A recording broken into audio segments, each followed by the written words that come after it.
Dricus Du Plessis just pulled off the unthinkable. It feels like my entire life is a lie when I've been breaking down footage. Israel Adesanya is cringe, and I hope he gets absolutely destroyed in his next fight. On top of that, Dricus Du Plessis, man. What the heck? All right? Come on, man. What are you doing? You're not supposed to beat Robert Whittaker, but you just went out there and you did. And I have to say sorry to you because even though I've doubted this man heavily, guys, I have picked him to win every single one of his fights up until now. What I've said is that he just doesn't have what it takes to beat Robert Whittaker. And that if you beat Robert Whittaker, you're championship level caliber. And that he's not a championship level caliber guy. And that he's just at the top of the division because the middleweight division is trash. But guess what? He is championship caliber. He just smoked Robert Whittaker and embarrassed him. And we're just going to have to accept it. We have to come to terms with it. This guy is legit. I'm still not able to comprehend this moment.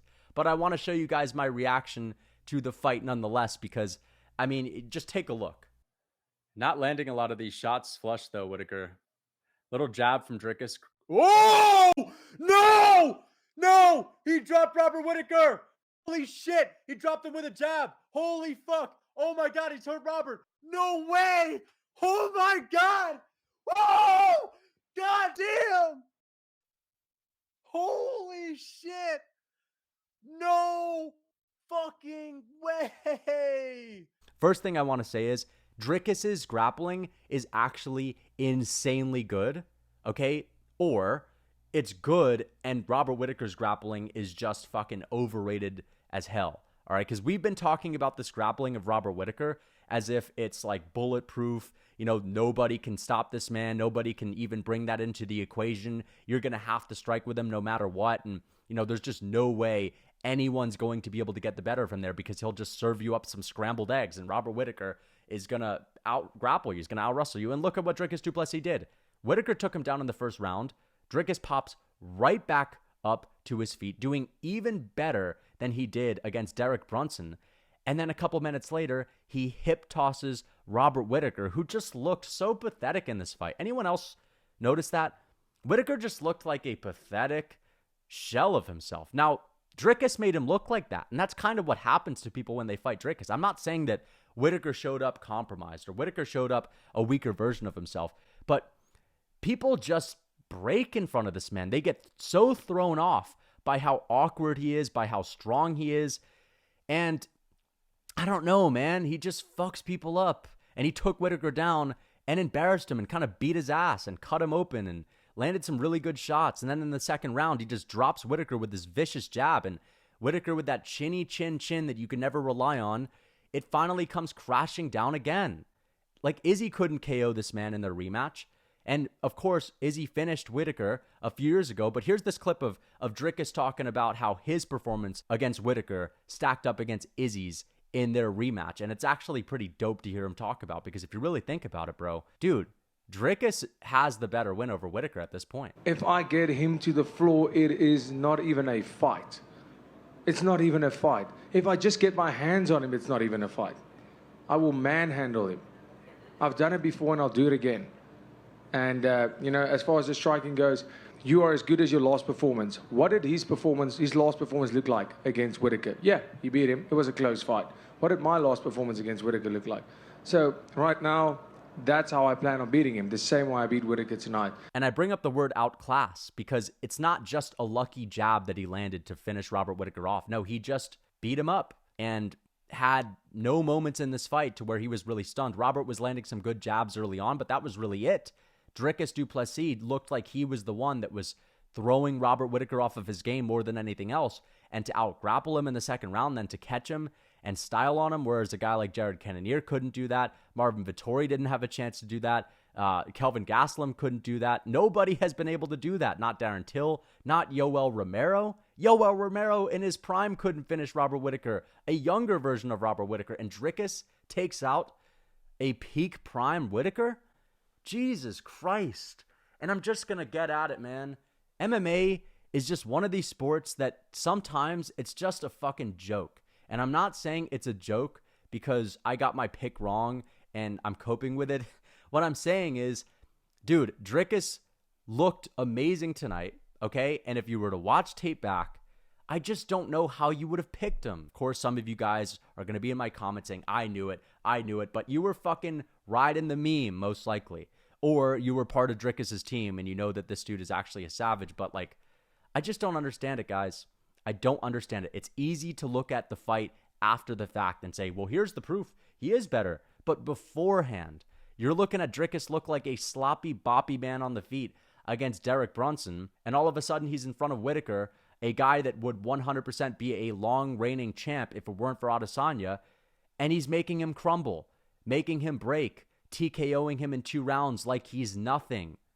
This doesn't make sense. And guys, even though I was very disappointed to see Robert Whittaker lose, to see his hopes and dreams of becoming a champion diminish severely after getting TKO'd, I was starting to buy into the hype. I was getting happy. I was saying, all right, man, Dricus Du Plessis was actually able to pull this off. Let me just enjoy the moment. Let me enjoy this little slice of MMA history where we get this mega upset. Then Israel Adesanya enters the cage.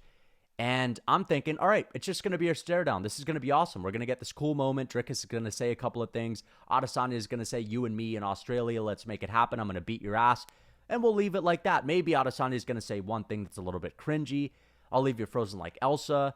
But then he proceeds to throw a tantrum in the cage and makes himself look like a petty, classless fool. All right, he completely embarrasses himself. Just starts spamming the word, all right? And Dricus Du Plessis is just kind of sitting there and thinking to himself, what the fuck is this guy going on about? He's acting like a child. He's bringing that one subject into it that's completely unnecessary, and people are going to find a way to still paint him out to be the villain, even though it's Israel Adesanya that is bringing all of this turmoil into the buildup. Listen, I understand Dricus brought it upon himself when he started talking about who's really from Africa. I'm the guy who's living here. He knew that he was poking the bear early on, but at this point, it's not him, dude. It's Izzy. Izzy's the one that's bringing all that extra shit into it. And the MMA media and a lot of the fans are still going to try to find a way to turn this into Izzy standing up to his bully, and I can't wait for him to get revenge, and bullies deserve to get their ass kicked. And yes, even though Dricus, all right, even though he just beat Robert Whittaker, guys, it could just be plot armor. And this is the black-pilling thing that I'm going to talk about right now, guys. And it sucks to think about, but it might be the case. All right, think about the way that Adesanya lost to Alex Pereira in their first fight in the UFC. He got a TKO, or TKO'd up against the fence. Could have been an early stoppage, right? Just a measly TKO. Oh, he was still standing. Look at what he did to Pereira in the rematch. Butchered him, put him into the shadow realm, okay? He just manifested a win over Dricus Du Plessis. I know he didn't really manifest it, but I'm just saying, man, Adesanya is one of those guys that is like a evil billionaire that gets everything that he wants and just steps on a bunch of people and has never not gotten what they wanted in life. And now, even though it's looking like Dricus, if he can beat Whittaker, he can beat anyone, and I'll be rooting for him in the next fight, I just don't think he's going to get it done. Life is too cruel for Dricus to be able to take Izzy out, guys. And we're going to get overly hyped after this Whittaker win, and Izzy's going to put on like the best performance of his life. I hope he doesn't. I'll pick him to win in hopes of jinxing him as well. But knowing my luck, I'll probably get it right this time, and I'll just end up being really pissed off. But I really want Dricus to take this man out. I want Dricus to stand up to his bully, which is now Israel Adesanya. Think about it like this. Adesanya is kind of putting Dricus into a box to where he can't defend himself. Why can't he defend himself? Well, because the thing in which Dricus needs to defend himself is a subject in which he can't even talk about because of he can't pipe up to Israel Adesanya when Adesanya is in his face. That's just how it is these days, man. He's got to zip up and shut his mouth. And it's unfortunate that he can't bark back, but he can't really defend himself in this, and people are going to paint him out to be the bully. He's not allowed to talk back to Izzy. And Izzy's just going to run with this narrative, and people are going to lap it up, and Dricus Du Plessis is probably going to lose to Izzy in Australia, but I really hope that he wins, and I won't doubt him again. So I hope that you guys, again, understand that I'm giving this man credit. Dricus is actually a guy that is good, and we just kind of have to accept that. And there's nothing wrong with having to accept it. Like, I like the guy. He's cool. I just think, again, even though he was able to, how was he able to beat Whittaker, man? It just doesn't make sense, okay?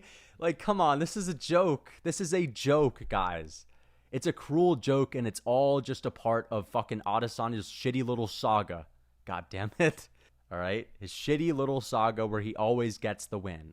He always gets his little last laugh, and when he gets TKO'd, it's a measly little TKO, and if it's not, it's a vicious KO when no one was watching it live because it was at a fucking amateur kickboxing match that no one gave a fuck about at the time. All right? But now that it's on the main stage, nope, we won't get the satisfaction. And Dricus Du Plessis is going to have to try to manhandle Izzy. And I hope he does. I hope that Dricus is actually the chosen one and can get his hands on Izzy and fucking ragdoll him and toss him around like a child and beat his ass. All right? I'm not going to sit here and act like I'm an Izzy fan, guys. Come on. I'm not an Izzy fan. And it's more than just MMA is unpredictable. No, MMA is not just unpredictable. Dricus Du Plessis is actually a fucking beast, right? That just has a funky style that people can't seem to deal with. Which is nuts, because if you're looking at it on tape, he looks like he's just asking to get KO'd. But you know what? He really did fight pretty defensively sound tonight, and he was landing a lot of good combinations as well. And he looked very comfortable. That's another thing that I wanted to mention. Dricus looked super comfortable in there, and Robert Whittaker didn't. And I believe that's just because Dricus was imposing his will. He was just going full out with his game plan and getting in Whittaker's face and not hesitating at all. And didn't have a lot of respect for the power of Robert Whittaker. And he also has a good chin. Dricus Du Plessis was eating big shots in this fight as well. But I think it's time to also say that Whittaker doesn't have a ton of power, because we've seen Derek Brunson rock Dricus Du Plessis. We've seen Darren Till at an old age hurt Dricus Du Plessis with elbows. And even Brad Tavares had a war. But Whittaker, his shots did nothing to him. And Dricus was just keen to walk him down and, you know, do his own thing, land his own shots. And eventually got Whittaker out of there. So I'm excited for Dricus's next fight. I'm never, ever going to doubt him again, even though if you're just looking at the tape, he looks super sloppy. I think I just have to come to terms with this guy being so goddamn awkward and powerful and also physical. That when I say physical, I mean the ability to like take someone down and tire them out and kind of bully them around a little bit and manhandle them. He just has all of these attributes that I'm going to have to start thinking of as being OP. But we got to get to some other fights. Brandon Moreno losing to Alexandre Pantoja. I picked him to win this fight by decision. I did not think that Pantoja's cardio was going to be able to hold up over the course of the 5 rounds. And I see a lot of people hating on the decision to give it to Pantoja because he won based on control time. But at the end of the day, it's like a lot of the rounds that he was able to edge out were razor close on the feet. And it's not like Brandon Moreno was really getting the better of him in the boxing past the second round. Now, I gave Moreno, at best, the second and the fourth, but he lost the first round, he lost the third round, and he 100% lost the fifth, so it couldn't have went to anyone but Pantoja. And I just want to say this, man. The fact that this was one of the best fights of the year, I don't even care what happened. I don't care if Moreno lost the belt. I don't care if Pantoja got the win and I was wrong. At the end of the day, what matters is that this fight was fucking dope, and it was awesome, and it may have just been better than any of the Figueiredo fights that Brandon Moreno has had, aside from maybe the first one. There was only a couple of moments at the end of the fight to where Pantoja had the back, and it was not really all that entertaining. But either way, this was a war, and there were moments in this fight to where I was thinking to myself, like, how are these men taking this much damage? And, like, you have to think about what this is going to be doing to them in the future. I mean, they took so much punishment in this fight. Moreno's face was busted up. Pantoja was cut all over the place. And it was just a barn burner, a dog fight. And I do have to give Moreno his respect. I mean, this guy has given us so many wars. And Pantoja also has an electric style. So this is definitely the fight of the year. Another fight that I want to bring up is Jalen Turner getting fraud checked by Dan Hooker, which was crazy. And another fight that just proves that MMA is sometimes just something you can't predict. If you were to watch tape on Dan Hooker, you would have seen a slow old man striking in slow motion that's about to get smoked by the faster, more powerful Jalen Turner that is a young guy that's on the come up. But no, Dan Hooker shows up, the toughest he's ever been, with the same granite chin that he had going into the Dustin Poirier fight, looking like he's never taken any damage, and somehow being able to survive all the early shots of Jalen Turner. Now, yes, Jalen and his defense looked pretty terrible. He had a bad weight cut. He missed weight, and that's on him. So maybe he gassed out a little bit quicker this time, and I think he should move up to the welterweight division because think about it. Guys like Gilbert Burns weren't able to make it that far in the rankings at lightweight, but when he moves up, he's able to work his way to a belt. So I think Jalen Turner would benefit if he moved up a weight class. There's usually a skill discrepancy, so even though there's a skill discrepancy, the fact that he lost to Dan Hooker is pathetic. We've seen new age lightweights get exposed by guys like Justin Gaethje and Beneil Dariush, but this isn't the same. This is not like a Mateusz Gamrot losing to a Beneil Dariush or a Rafael Fiziev losing to Justin Gaethje in a close fight. This is different. Unacceptable. Unacceptable if you're going to be talking about this guy as someone that has a chance to be challenging for a title in the future. And I was really high on Jalen Turner. This was the prospect that I believed in. I saw the way that this guy was finishing people off with the speed, the power, the combinations, of course, the length, the reach, the range, the grappling ability to find a submission. But no, he's just not able to make anything happen. And his shots didn't affect Dan Hooker. He had a rejuvenated chin. And all of a sudden, we have another prospect that's canceled out. And what's next for Dan Hooker? I don't know. It's not going to be that interesting. And I just don't really think that there was much of a reason to pick Dan Hooker in this fight. Of course, you could have said that Jalen Turner hasn't faced a high level of competition, but since when is Dan Hooker a super high level of competition? Is he that big of a step up from a guy like Mateusz Gamrot, who Jalen had an easier time with? No, I don't think so. I think that Dan Hooker is not as good as a Mateusz Gamrot. He just was able to put on a shockingly tough and gritty performance after showing signs of being washed. But whatever. Shout out to Dan Hooker. I got this one wrong. I'm going to have to pump the brakes when I'm talking about Jalen Turner as being one of the next guys in the division that could bang with the best of them and one of the most underrated strikers in the UFC. No, he's not. And it's not just about that weight cut and him being drained. No, he's just really not defensively sound. He doesn't have the best fight IQ, and he was rushing the finish and not picking his shots. Another fight that I want to discuss, guys, is Bo Nickal TKOing Val Woodburn in the first round. This at least made some sense, all right? We actually had a fight that played out the way that some of us thought was probably going to happen. Now, to be fair, I thought that Bo Nickal was probably going to shoot a takedown. He chose to strike, and we've seen Bo Nickal knock people out before, or at least drop guys on the Dana White Contender Series. We know he has some power in his hands, but there was something that impressed me about him, and that was his ability to not rush the finish as soon as he landed a good shot on Val Woodburn. What he did was he landed that overhand, the lead overhand on Val Woodburn's chin, and then we saw him move back, slip a punch, get back in range and land another shot, and then slip another punch and get back in range and land another shot. So he showed composure and patience in the fire against a guy that had nothing to lose and was trying to take his head off. So to me, that was impressive. That's a good sign. And there's nothing else we could have asked for Bo Nickal in this fight. He couldn't have done it any better.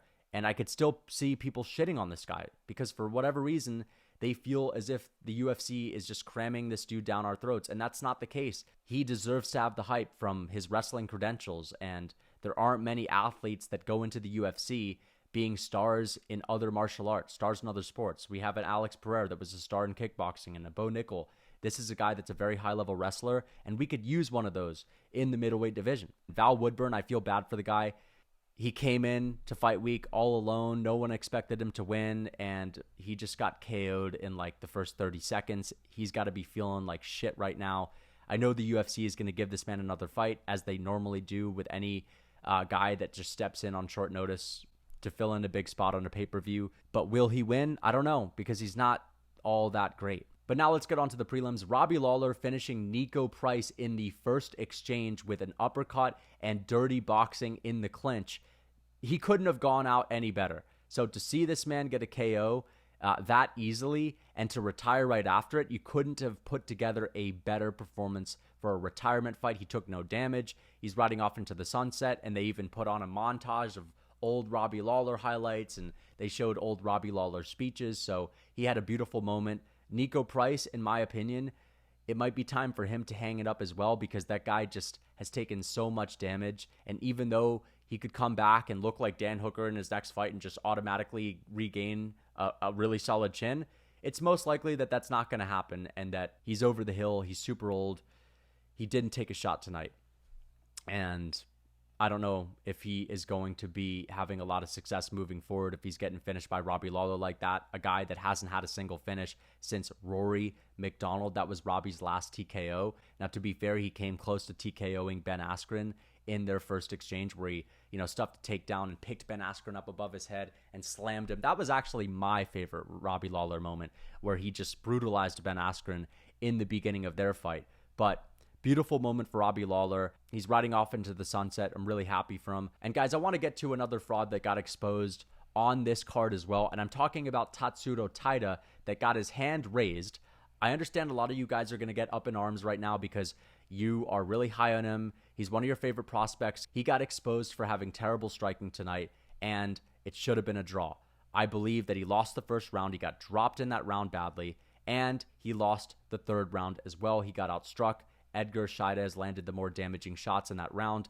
Yes, Tatsuro took him down, did nothing with the takedown at all, just tried to control him. And then at the last 20 seconds of the fight, we saw Edgar Chairez sink in a submission attempt, and he had it for a good 20 seconds until the bell rang. So I gave 2 rounds to Edgar Chairez, and I gave Tatsuro the second round by a 10-8, so it should have been a draw. And I'm going to get to the striking. I've never seen someone look that unconfident when throwing their strikes. He looked like he was second-guessing everything. He wasn't committing to a single punch that he threw. He has no power. His speed is completely off. And before this fight, we only really saw him throw a couple of leg kicks before shooting for takedowns. But we finally saw what his boxing looked like, and it was piss poor. He leaves his chin exposed too.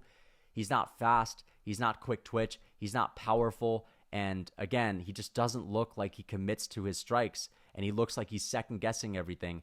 And yes, he's 23 years old, but we have another guy that's 22 years old or 21 years old in Cameron Simon that looks amazing on the feet, that has really crisp striking. So that's not a great excuse. We've seen guys that are in their early 20s show up with solid striking, and Tatsuro Taira has a massive hole in that striking game. Sure, his grappling looked good, but he was supposed to run through Edgar Chairez, and I've seen Edgar get out-grappled worse on the Dana White Contender Series than he did against Tatsuro Taira. So it's just something to think about, guys. We're going to have to pump the brakes a little bit with this Tatsuro Taira hype. I hope you guys enjoyed the video. Until next time. What's up, guys? It's Lucas Tracy MMA, and I'm wondering if you're trying to look like Yoel Romero. Well, if you don't have his genetics, that's impossible, but I could at least help you get halfway there with my Ultimate Lifting program, and if you're a beginner, my Novice Lifting program. These are programs that I've used my 9 years of experience in the gym to make so that you can put on as much muscle as possible in as little amount of time as possible. And it'll also give you a variety of workouts so that you never get tired